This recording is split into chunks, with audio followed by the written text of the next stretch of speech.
सभी भाइयों को मेरी तरफ से हाथ जोड़कर राम राम। संसद जगत में भगवान के साकार रूप को और भगवान के साकार रूप में संसद जगत को कैसे देखा जा सकता है। इस कृष्ण के उपदेश को सुनने से पहले चैनल को सब्सक्राइब और लाइक कर लें ताकि आने वाला वीडियो और नोटिफिकेशन भाइयों के पास तुरंत पहुंच जाए। जिस प्रकार एक ही चतुर बहुरूपिया नाना प्रकार के वेश धारण करके आता है और जो उस बहुरूपिये से और उसकी बोल चाल आदि से परिचित है वह सभी रूपों में उसे पहचान लेता है, वैसे ही संसद जगत में जितने भी रूप हैं सब श्री भगवान के ही वेश हैं। हम उन्हें पहचानते नहीं है, इसी से उनको भगवान से हिमकर समझकर उनसे डरते सकुचाते हैं तथा उनकी सेवा नहीं करना चाहते। जो संसद जगत के सब प्राणियों में उनको पहचान लेते हैं वे ही चाहे देश भेद के कारण बाहर से व्यवहार में भेद रखें परंतु हृदय से तो उनकी पूजा ही करते हैं। हमारे पिता या प्रियतम बंधु किसी भी रूप में आवे यदि हम उन्हें पहचान लेते हैं तो फिर क्या उनके सेवा करने में कुछ त्रुटि रखते हैं। इसलिए गोस्वामी तुलसीदास जी महाराज ने कहा है, सीए रामायण सब जग की जानी, सीए रामायण सब जग जानी, करहु प्रणाम जोरी जुग पानी। श्री जैसे श्री बलदेव जी ने बजर में बछड़ों गोपाल को और उनकी सब सामग्रियों में श्री कृष्ण के दर्शन किए थे और वैसे बजर गोपियां अपनी प्रेम की आंखों में संवरदा और उधर की बात है। यह एक दिन यमुना जी के तीर पर भगवान श्री कृष्ण अपने शाखाओं के साथ भजन करते करते बाल केली करने लगे। कमर के कपड़े में बांसुरी खोसली, बाईं बगल में सींग और बेट दबा ली, उंगलियों की संधियों में नींबू आदि के अचार दबा लिए, हाथ में माखन भात का कोर ले लिया और सबके बीच खड़े होकर हंसी की बातें कहकर सब हंसने तथा सब शाखाओं को हंसाने लगे। ग्वाल बाल सबके सब इस प्रेम भोजन में तमन्य हो गए। इस बछड़े दूर निकल इधर बछड़े दूर इतनी निकल गए तब भगवान उन्हें खोजने के लिए वैसे ही हाथ में भोजन का और लिए दौड़े। ब्रह्मा जी इस दृश्य को देखकर मोहित हो गए। उन्होंने बछड़े और बालकों को हर लिया। ब्रह्मा जी का काम जानकर ग्वाल बालों और बछड़ों की माताओं को संतुष्ट रखने तथा ब्रह्मा जी को सताने के लिए भगवान स्वयं वैसे के वैसे बछड़े स्वतंत्र श्री कृष्ण को देखा करती थी। वैसे ही भक्तों को स्वत भगवान श्री कृष्ण राम विष्णु शंकर आदि शक्ति आदि जो स्वरूप जिसका इष्ट हो उसी भगवान के साकार रूप के दर्शन करने चाहिए। यही भगवान के साकार रूप को संसद जगत में देखना।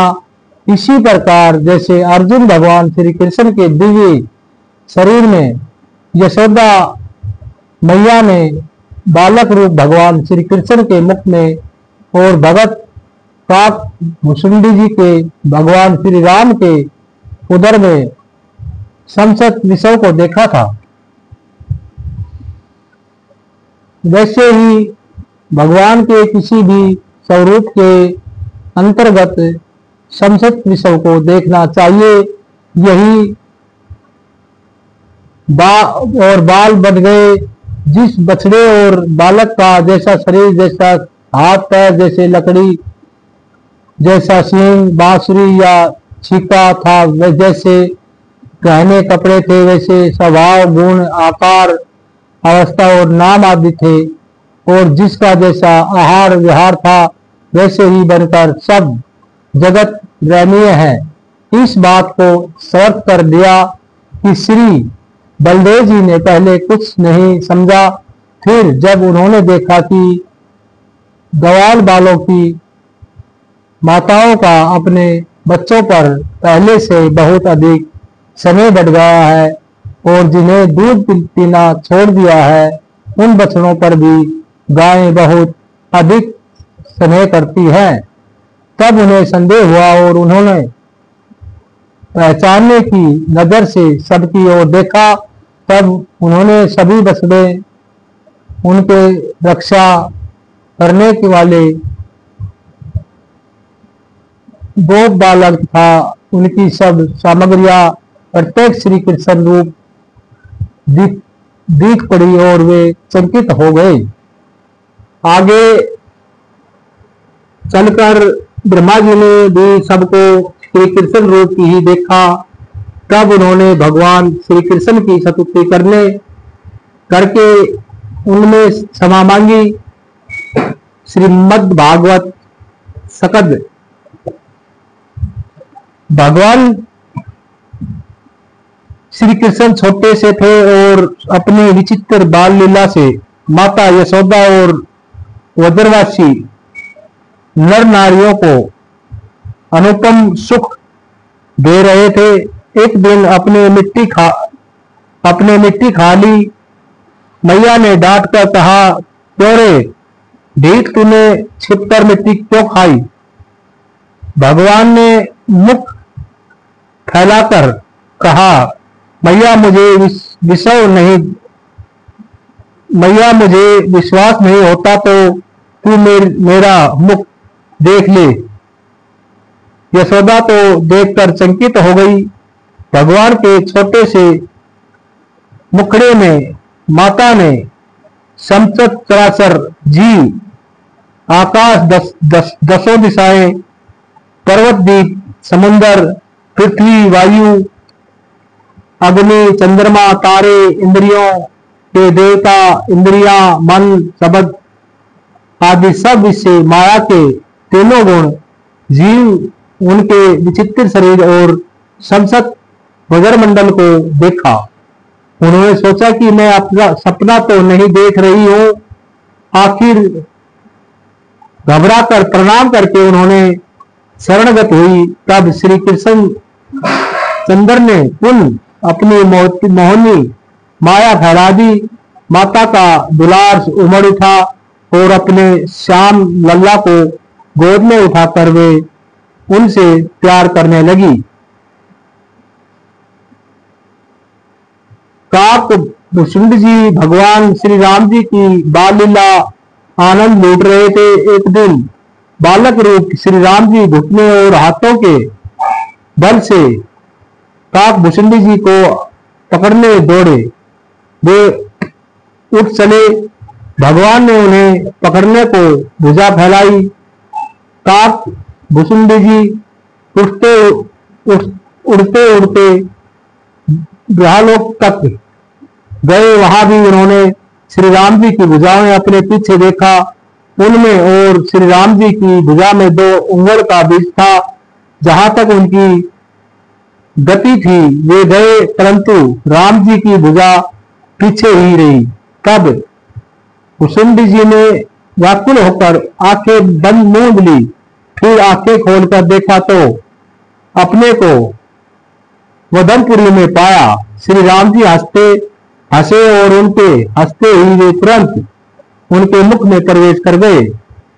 इसके आगे का वर्णन उन्हीं की वाणी में सुनिए। उधर मांझ सुनो अंड राय, देखूं बहु बिरबान निकाया अति विचित्र कहें लोक, अनेका रचना अधिक एक तो एका, कोटिन चतुरान गोरी गोरी सा, अगणित उद्गन रजनी सा, अगणित लोकपाल जम काला अगणित, भूधर भूमि विशाला, सागर सरी सर, विपिन अपारा, नाना भांति सृष्टि विस्तारा, सुर मुनि सिद्ध नाग नर, किन्नर चारी प्रकार जीव सरचारा। भगवान के सगुण रूप में समस्त जगत को देखना है। पहले प्रश्न के उत्तर के अनुसार जो समग्र जगत के भगवान और भगवान में सब जगत को देखा है, उसी की दृष्टि से भगवान कभी ओझल नहीं होते और वह भगवान की दृष्टि से कभी ओझल नहीं होता। अभिप्राय यह है कि सौंदर्य, मधुरे, ऐश्वर्य, औदार्य आदि के अनंत समुन्दर रस में और आनंद में भगवान के देव दुर्लभ सचेत रूप के साक्षात दर्शन हो जाने के बाद भगत और भगवान संयोग सदा के लिए वंचित हो जाता है। सबसे पहले बात है कि सगुण साकार रूप में श्रद्धा होना। सगुण साकार रूप के उपासक को यह निश्चय करना होगा कि मेरे इष्ट देव सर्वशक्तिमान और सर्वोपरि वे ही निर्गुण सगुण सबगुण कुछ है। यदि साधक अपने इष्ट की अपेक्षा नन्हे किसी भी स्वरूप को ऊंचा मानते हैं तो उनको अपने इष्ट की उपासना से सर्वोच्च फल नहीं मिल सकता। इसके बाद भगवान के जिस स्वरूप में अपनी इष्ट बुद्धि दृढ़ को उसकी किसी अपने मन के अनुकूल मूर्ति या चित्रपट को सम्मुख रखकर और उसमें प्रत्येक चेतन बुद्धि करके यथार्थ श्रद्धा और प्रेम के साथ उनकी विधिवत पूजा करनी चाहिए और स्वतंत्र प्रार्थना तथा ध्यान आदि के द्वारा उत्तरोत्तर प्रेम बढ़ाते रहना चाहिए। पूजा के समय दृढ़ श्रद्धा के द्वारा साधक को ऐसी तृप्ति करनी चाहिए कि भगवान की मूर्ति जड़ मूर्ति नहीं, स्वर से साक्षात चलते फिरते हंसते बोलते और खाते पीते चेतन भगवान है। यदि साधक की श्रद्धा सच्ची होगी तो उस विग्रह में ही उनके भगवान चेतन है।